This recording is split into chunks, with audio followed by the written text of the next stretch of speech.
이나자와 씨는 홋카이도 어느 지방 도시에서 유소년기를 보내고 고교 졸업과 동시에 진학을 위해 고향을 떠났다. 삿포로의 대학에 진학해서 그대로 그곳의 의료계 기업에 취직. 고향과의 인연을 1년에 2번, 추석과 설날에 귀성하는 것 말고는 완전히 끊어졌다고 한다. 40줄이 된 이나자와 씨는 처자식도 없었지만 취미와 일을 양립시킨 충실한 나날을 보내고 있었다. 독신자의 외로움은 있었어도 그만큼 자유롭고 무엇에도 얽매이지 않는 나날이었다. 중년이 된 사회인으로서도 순조롭게 시작했고 일로 인한 피로는 취미인 낚시로 마음껏 푼다. 그런 생활을 이어나가던 그의 곁에 어머니의 부고가 날아온 것은 갑작스런 일이었다. 벌써 70이 넘으셨으니까요. 말 그대로 슬슬 위험해질 연세였습니다만 특별히 병도 없었고 만날 때마다 팔팔하셔서 저도 형들도 방심한 거죠. 겨울에 얼어붙은 육교에서 발을 잘못 디뎌 그대로 머리를 부딪혀 돌아가시고 말았다. 이나자와 씨는 장례식으로 고향에 돌아가 거기서 형제들과 본가를 어떻게 할지 상의했다. 공교롭게도 아버지는 자식들이 20이 되었을 무렵 큰 병을 앓아 돌아가셨기 때문에 이대로는 본가에 살 사람이 없어져 버린다.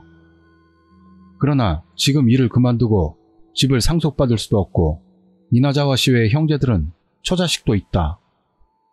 결국 모두 집을 상속받는 건 무리라는 이유로 집을 내놓자는 이야기가 됐다. 직장에 사정을 전하고 장기 휴가를 취득, 본가를 정리하던 중이었다. 이나자와 씨는 일찍이 자기가 사용하던 지금은 당연히 더 헛간이 되어 있는 방안을 이것저것 그리워하며 정리하다 보니 거기서 한 권의 앨범을 발견했다. 초등학교 졸업 앨범이었다. 청소 중 그리운 물건을 발견하고 손이 멈춰버리는 경우는 있지만 그 중에서도 이런 종류의 앨범은 제일 시간을 잡아먹는다. 이나가와 씨도 빠지지 않고 손을 멈추고 앨범을 넘기며 지나간 소년 시절을 떠올리기 시작했다. 졸업하고 한 번도 만나지 못했던 녀석, 이래저래 지금까지 계속 알고 지내는 녀석, 당시 미워했던 녀석, 뒤에서 바보 취급했던 녀석, 재미가 있어서 인기가 많았던 선생님. 반 아이들의 이름과 사진이 쭉 늘어선 페이지를 천천히 들여다보는데 거기서 이나가와 씨는 어떤 것을 깨달았다. 에리코짱이 없는 것이다. 에리코짱은 항상 방도 눕던 밝은 여자아이였다. 동글동글한 큰 눈이 특징적으로 누구에게나 친근하고 거리낌이 없었다. 그런 아이였기 때문에 남자들에게서 인기는 높았고 연애를 할 나이가 되어서는 에리코를 많은 남자애들이 이름을 거론했던 기억이 있다. 그리고 이나자와 씨도 그 중 하나였다. 잘 웃고 말을 잘하는 에리코짱에 대해 품었던 달콤한 감정. 그것은 틀림없이 그의 인생에서의 첫사랑이었다. 하지만 그런 추억 깊은 에리코의 이름도 얼굴도 앨범 안에는 없다. 뭔가 착오가 있어 씻지 않았나 싶었지만 반 애들의 메시지를 담은 글, 장례 포부를 담은 글 등의 코너에서도 그녀의 이름은 없었다. 도대체 어떻게 된 걸까? 기억을 되짚어가는 사이 이나자와 씨는 어떤 가능성을 생각해냈다고 한다. 당시에는 전혀 의문이 들지는 않았는데요. 다시 생각해보니 에리코짱과의 추억이 조금 이상하더라고요. 우선 교실안 말고는 에리코짱을 본 기억이 없는 겁니다. 기억 속의 이상한 점은 그것뿐만이 아니었다. 에리코짱이 말을 거는 건 항상 그쪽에서였고 무엇보다도 에리코짱은 수업 중임에도 상관없이 자리에서 일어나 언제나 웃는 얼굴로 말을 걸어온 것 같았다. 그리고 그는 당연하다는 듯 그녀에게 대답했고 담임선생에게 그것으로 꾸지람을 들은 기억은 없다. 상상 속의 친구라고 있잖아요. 처음에는 그거라고 생각했습니다. 하지만 그렇다면 이상한 점이 있다. 이나자와 씨에게는 분명히 같은 반 친구들과 에리코짱에 대해 이야기했던 기억이 있다. 연애할 나이가 되어서도 그랬고, 여럿이 모여 함께 놀 때 에리코짱이 찾아온 적도 있었던 기억이 있다. 자기의 뇌가 어릴 때의 공상을 편리한 모습으로 기억을 왜곡시키고 있을 가능성도 점쳐졌지만, 왠지 모르게 신경이 쓰여 이나자와 씨는 한 친구에게 연락을 해보기로 한다. 그 친구와는 초등학생 때부터의 끈질긴 인연으로 눈앞의 졸업 앨범에도 분명히 얼굴과 이름이 있다. 아직 고향에 돌아올 때마다 같이 한잔하는 사이라 연락을 하기에 어려움은 없었다. 가칭 야다씨라고 하자. 전화를 받은 야다씨에게 이나자와 씨가 질문을 하자 그는 웃으면서 이렇게 말했다고 한다. 에리코짱이라니 확실히 기억하고 있지. 나도 너도 첫사랑은 그 애였잖아, 분명히. 역시나 그것은 자신만의 망상 같은 게 아니었던 것이다. 이나자와 씨는 바로 졸업 앨범에 에리코짱이 없는 것, 그리고 에리코짱과의 기억에 따라오는 부자연스러움에 대해 야다씨에게 말했다. 그러나 야다씨는 너무 깊이 생각하잖아. 공포작가라도 하려는 거야? 같은 말로 제대로 받아주지도 않았다. 결국 그 자리에서는 나중에 앨범을 봐보라고 하고 나서 전화를 끊게 되었다. 하지만 몇 시간 후 이번에는 야다씨 쪽에서 전화가 걸려왔다. 앨범 봤는데 정말 에리코짱이 없어. 거기서부터 둘은 이러지도 저러지도 못하고 가능성만을 논의하게 됐다. 에리코짱은 졸업하기 전에 전학을 갔을 뿐. 에리코짱은 병이나 사고로 죽어서 그게 충격으로 기억에서 사라져버린 것이다. 다른 학년애가 종종 우리 반에 놀러왔을 뿐. 다 틀렸다.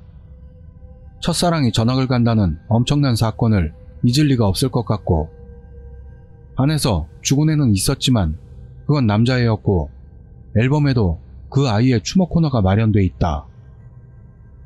만일 에리코가 재학 중 사망했다고 한다면 그 남자애 혼자만 실려있다는 건 이상하다.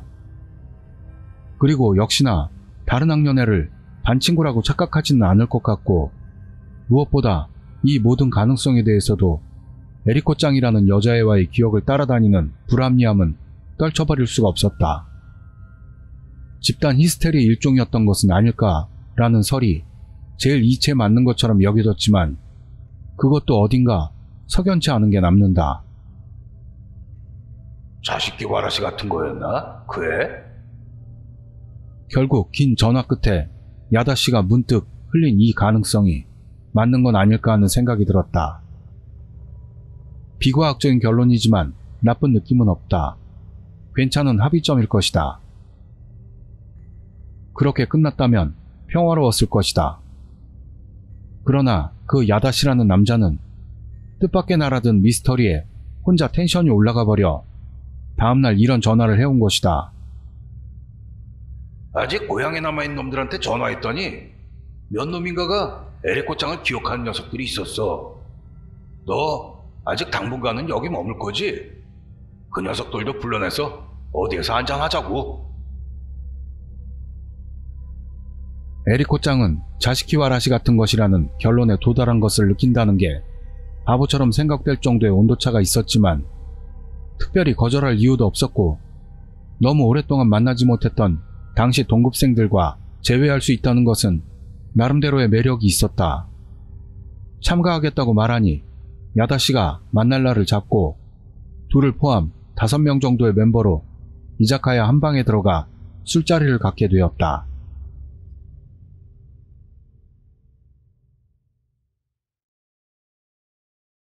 이른바 일본식 상차림의 실내에서 다시 만난 동급생들은 너도 나도 자기소개 없이는 이름을 알 수 없을 정도였다.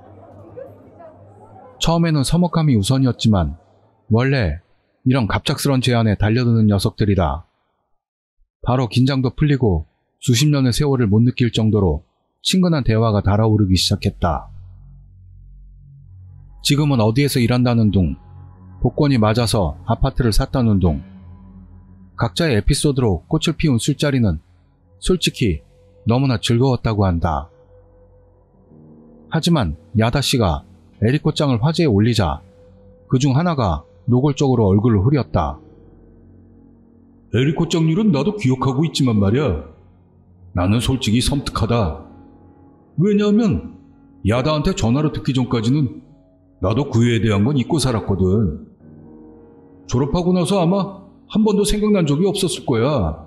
그런데 야다에게서 그 이름을 들었더니 있지? 갑자기 지금까지 싹 잊고 있던 게 확 쏟아져 나왔다고나 할까? 쭈뼛대며 위스키를 한 모금 하면서 하는 그 말에 그 자리의 분위기가 살짝 무거워졌다고 한다. 듣고 보니 그러네 같은 생각이 들었습니다. 저도 말이죠. 그날 앨범을 열기 전까지는 에리코짱에 대한 걸 계속해서 잊고 있었습니다. 이상하죠?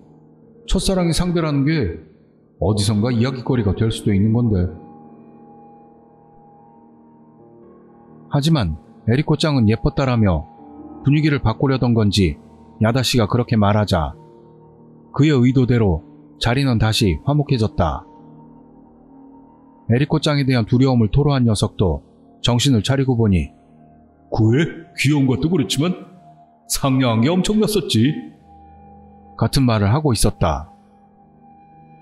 순간 불안한 빛을 띠던 자리는 완전히 어린 시절 이상한 친구와의 추억을 그리는 다정한 자리가 되었고 술도 꽤 되어 모두에게 취기가 돌았을 무렵이었다. 저기 그애 그림 그려보지 않을래? 야다씨는 그렇게 제안하더니 메모지와 사람 수만큼의 볼펜을 가방에서 꺼냈다. 물론 본격적인 그림을 그리자는 것은 아니고 술자리에서의 소소한 놀이일 뿐. 만약 그린 에리코짱의 모습이 모두가 일치한다면 역시 에리코짱은 있었다는 게 되고, 서로 다르다면 그건 그것대로 수수께끼가 깊어지고 또 대화거리가 늘어나게 된다. 다들 특별히 싫은 기색도 없이 종이와 펜을 집어들고 사각사각 종이 위를 달린다. 모두가 그림이 완성된 것을 확인하고 하나, 둘, 셋 하고 식탁 위에 그것을 내놓았다. 역시 있었어요. 에리코짱은 모두 같은 그림을 그렸습니다.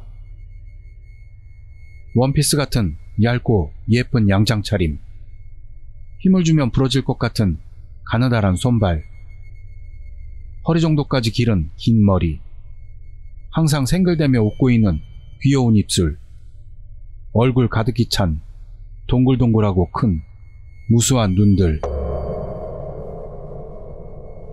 그 자리가 얼어붙은 건 이제 두말할 필요도 없었죠.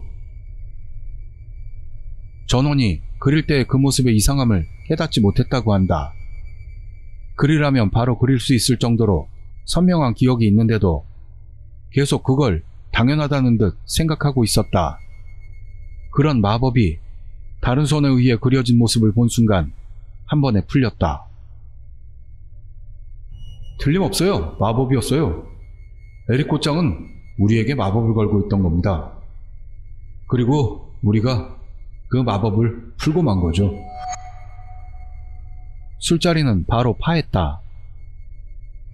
야다씨를 필두로 한 다른 동창들과도 지금은 일절 연락을 취하지 않고 있다고 한다. 그리고 그건 그들도 마찬가지라고 이나자와 씨는 수척한 얼굴로 그렇게 말했다. 머리를 떠나지 않아요. 그의 얼굴이. 일을 해도 뭘 해도 문득 정신을 빼면 그 얼굴이 뇌리를 스친다.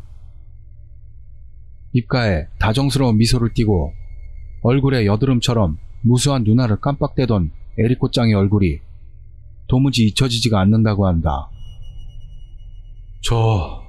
이제는 어떻게 되는 걸까요? 미나자와 씨는 현재 정신적인 피로로 몸을 망쳐 오래 일하던 직장도 그만둬 버리고 친척집에서 신세를 지고 있다고 한다. 그가 다녔고 에리코 짱과 같은 시간을 보냈던 초등학교는 지금도 그 자리에 있다고 한다.